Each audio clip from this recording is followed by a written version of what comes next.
Come with me on a trip into angling adventure. We'll ride the ragged edge where the fish are big and wild. From the fabled Walker's Cay, we'll travel to the ends of the earth, to the loneliest oceans and the farthest rivers in search of the best light tackle action. We'll pit the smallest lures and the lightest rods against the toughest fish, and we'll burn the stories into the memory of film on the Walker's Cay Chronicles. Today is a special trip, begun before the Florida heat has gathered its considerable forces, and before the tourist traffic has launched its considerable self onto I-95.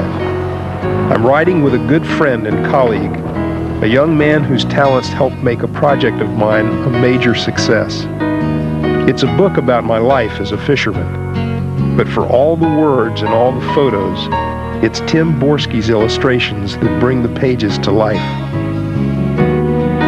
His work appears in just about every chapter, giving motion and color and style to the pages. And if there's one thing I would consider trading my fishing talents for, it's the ability to paint nature as movingly and accurately as Tim Borski paints it. We start our journey back into the old Florida wilderness, running the channels of the Indian River, the neat little skiff responding pleasantly to my gentle commands, the engine humming above the rush of water along the hull. Tim sits next to me, his artist's eye recording images. Heading north and west, we speed toward a line of trees, passing them, enter the windless, cool clarity of a secret river. With every sweet bend in her length, we reach further into old Florida, where time is not measured by a microchip or a punch clock, but by the angle of light and the length of shadow and the flow of water. We move at a respectable pace through this lush atmosphere, and as I feel myself unwind from the New World torture of malls and highways, I wonder what Tim feels and thinks. Is he composing pictures? In the ancient play of light, I see glades of brilliant green, buzzards without fear, and in this end-of-the-world place, Tim produces a camera and takes pictures of a scene that has repeated itself for millions of years. The buzzards seem to grow out of limbs. As we glide deeper into the old world, we pass mammoth cypress and live oaks, their great curving limbs still growing after many centuries, fortresses against change, products of the millennia. As we travel this dark vein overhung with the arms of oaks older than the Republic, Tim seems as impressed as I had hoped.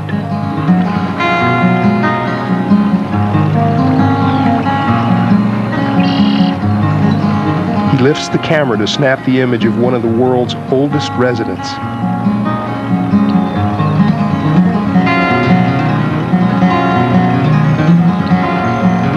And the alligator moves grudgingly from his mid-morning slumber, insolently slipping under the tannic-stained ceiling of the river.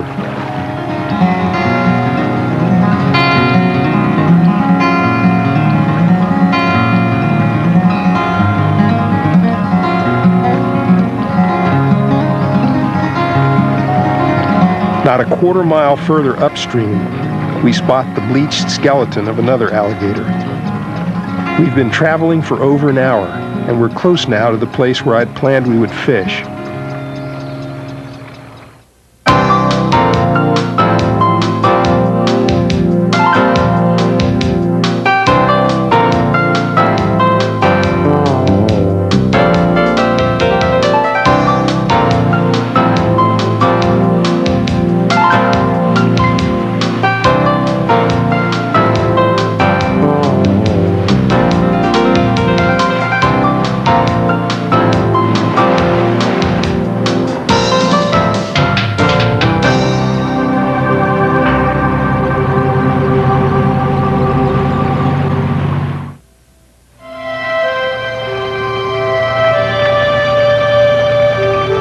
We come to a patch of lily pads, telling us in no uncertain terms that there's not a trace of salt in this water. This is it, the spot where we'll beach the skiff.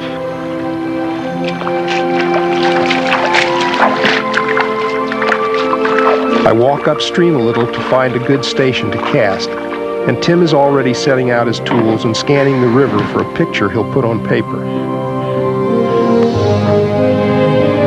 I cast a little popper across to the opposite bank, while Tim studies the scene and begins with a few lines that make no sense at all to the unpracticed eye. To me, this is awfully close to heaven on earth. Two friends far from the racket of our progressive nation, each making smooth, curved lines, one on paper, the other in the air. Neither is doing anything very important, certainly not close to building a bridge or reporting on the economy. But by doing what pleases us, Tim and I are co-conspirators in a small rebellion or an act of faith, depending on how you measure these things. In the course of half an hour, Tim has created something not quite like anything else in the world. It is his completely, a Borski original, just as the act of catching this fish belongs only to me.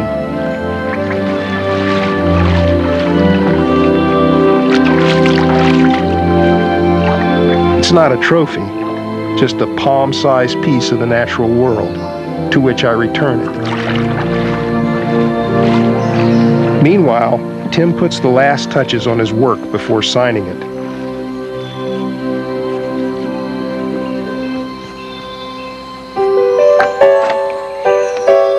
The rod changes hands, and while Tim pays out line and begins casting the popper, I'm eager to see what his talent has conjured up this time. I look at it, and for the life of me, I cannot understand how he does what he does. Lines on paper, music to the eye. It's a miracle.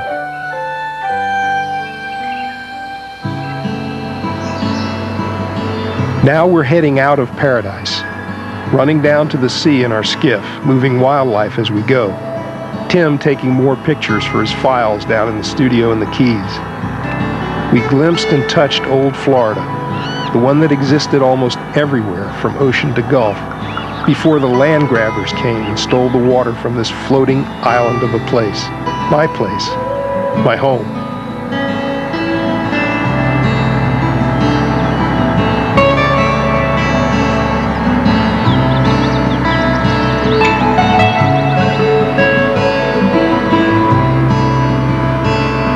Out again onto the big water, moving at full throttle, feeling the salt wind brace our faces, racing the cormorants. Poling now, sharpening our sights, clearing our heads and looking for signs, the winking tail, the coppery glow of redfish. With the sun high and the heat gathering and blowing across the sound, we work the places we know redfish come to feed. Tim is up first and he scans the shallows, looking, waiting, running over in his mind what he'll do when he sees a redfish. And I pull very slowly through this whisper of water, not slowly enough for those shorebirds. The outgoing tide is almost right, and I promise myself to put Tim on some big fish before night shuts us down.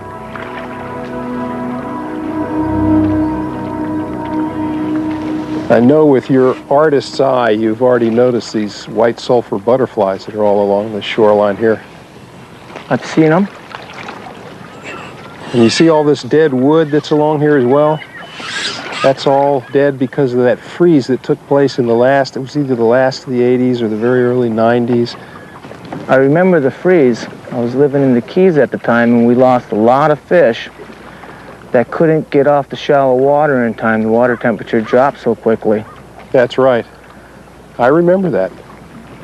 I remember people were just grabbing the snook by the armloads. Yeah. Everybody ate snook for a week.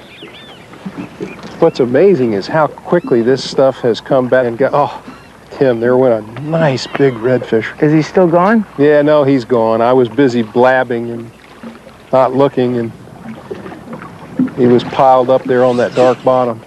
I saw the swirl. You know what Lefty says? He says, did you ever try to fry a swirl? The day is fast slipping away now, and as we move into a favorite redfish haunt, we both bear down a little more, for there won't be many chances.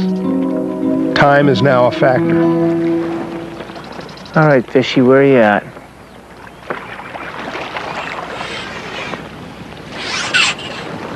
They've got a bunch to eat here. Right there he is. He's at 1 o'clock and going away from us. Right in the white hole. Want me to turn or anything? Nope, you're perfect. I'm right in there. Come on, buddy. He's coming. He's coming. Oh, nice work, Tim. He just... There's another one there. 3 of them. Try him again, Tim. Try him again. They turned. Good cast. Good cast. Something good is going to happen here. Oh, no. Try him again, man. Good casting. They moved off the fly line. Did you see that? Okay. I saw him turn right on it. He turned on it and followed it for a while, and then in the end, he didn't buy it. But I don't think it was anything you did. I mean, they just seemed very lethargic, didn't they? You know, I even stopped it for him to catch up. And when they came right up on it, I moved it again, and he just... Yeah, faded. That's all right. You know what? Lack of commitment is a terrible thing. Well, let's go find one that's ready to be committed.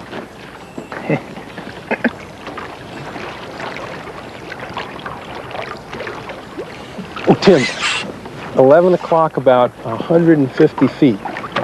Okay. Nice fish tailing. Let me just poke across the sun here so that we can see. And just stay ready, because something good is fixing to happen. I'm ready.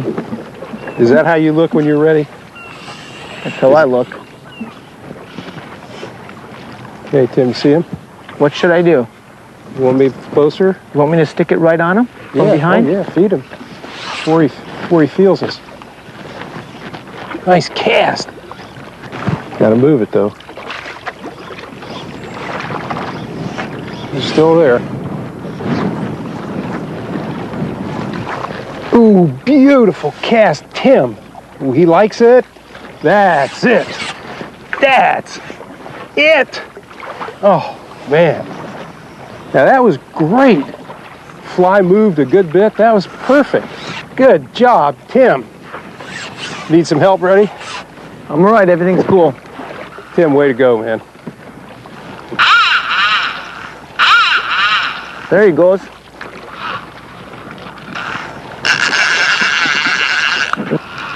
Yeah, very good. Tim, that was beautiful work. When you finally do something right, it doesn't take them long to let you know it. How you doing? I'm doing just fine.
Real coppery color, huh? Pretty. Be right there, Tim. Take your time. Oh, She's gorgeous. Boy, she's copper, as copper can be. think it's a girl? I don't know. I have a tendency to call pretty things girls. Oh, boy, did he ever take this fly deep, Tim. That was a pretty aggressive take. It was. He took it real deep. Oh, what a beautiful fish. He's only got one spot.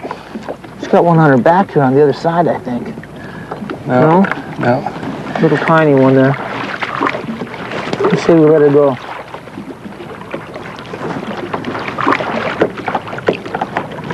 See, pretty lady?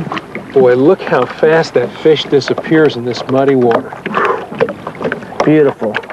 Thanks for the opportunity. Hey, you did so well, you get another chance. If that's the case, I'll try to do so well again next time. Tim, see all the century plants on this island? Yeah, I do. I see that. I haven't seen those since my last trip to Cape Sable. What's with century? How come century? Well, they used to say, and I don't know if it's true or not, but they used to say that those things only bloom once every 100 years. I'm not sure if that's true or not. I don't think I've seen one that big before. We have one on the island where I live, and it's about half that size. And I've seen it bloom once. If it blooms again, I'll send you a postcard. While I'm focused on the century plant, I spot some movement on the periphery. A redfish. I just have to take a shot.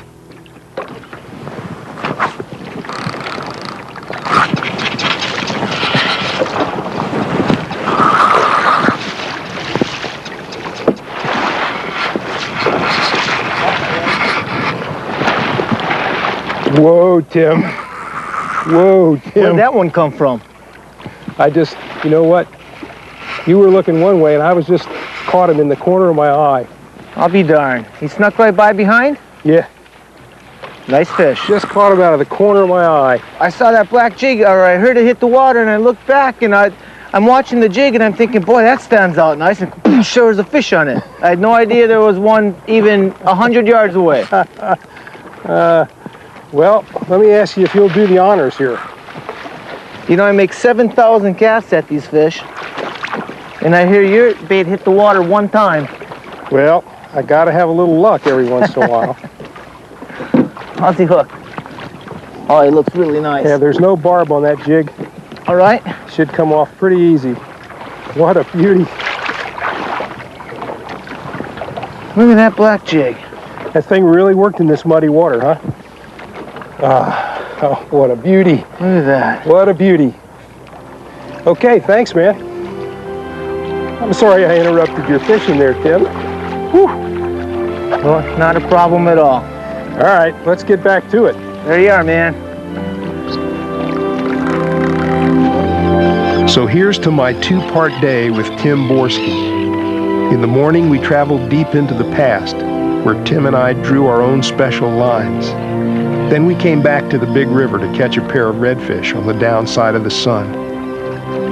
If only all our days could be split so perfectly.